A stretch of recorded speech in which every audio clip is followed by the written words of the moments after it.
మహమ్మద్ మైగ్నో మాల్దీవుల అధ్యక్షుడిగా ఎన్నికైనప్పటి నుంచి ఆ దేశంతో భారత్ సంబంధాలు అంతంత మాత్రంగానే ఉంటున్నాయి. భారత దళాలను తిరిగి వెనక్కు పంపడం, టూరిజం వివాదం, మైగ్నో భారత వ్యతిరేక వైఖరి ప్రదర్శించడం వంటి అంశాలు ఇరు దేశాల మధ్య దౌత్యపరమైన ఉద్రిక్తతలు నెలకొన్నాయి. రోజులు గడిచే కొద్దీ వివాదం మరింత ముదురుతూ వస్తోందే తప్ప తాము చేసిన తప్పులకు మాల్దీవుల ప్రభుత్వం దిద్దుబాటు చర్యలను చేపట్టింది లేదు. అలాంటి మాల్దీవులు ఇప్పుడు భారత్కు కృతజ్ఞతలు తెలిపింది. ఇందుకు కారణం కొన్ని నిత్యావసర వస్తువుల ఎగుమతికి భారత్ గ్రీన్ సిగ్నల్ ఇవ్వటమే. 2024-25 ఆర్థిక సంవత్సరానికి పరిమిత స్థాయిలో బియ్యం, గోధుమలతో పాటు పలు నిత్యావసర వస్తువులను ఎగుమతి చేసేందుకు భారత ప్రభుత్వం అంగీకరించింది. నిజానికి ఈ వస్తువుల ఎగుమతులపై ఏప్రిల్ 1వ తేదీ నుంచి 2024-25 సంవత్సరానికి నిషేధం ఉంది.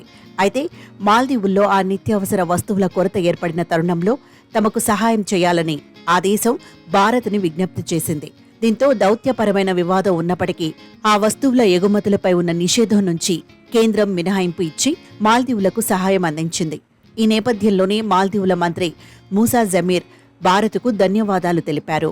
భారత్ నుంచి మాల్దీవులకు అవసరమైన వస్తువులను దిగుమతి చేసుకునేందుకు వీలుగా కోటాను పునరుద్ధరించినందుకు గాను భారత విదేశాంగ శాఖ మంత్రి ఎస్ జయశంకర్ భారత ప్రభుత్వానికి నేను హృదయపూర్వక ధన్యవాదాలు తెలుపుతున్నాను అని మూసా జమీర్ అన్నారు.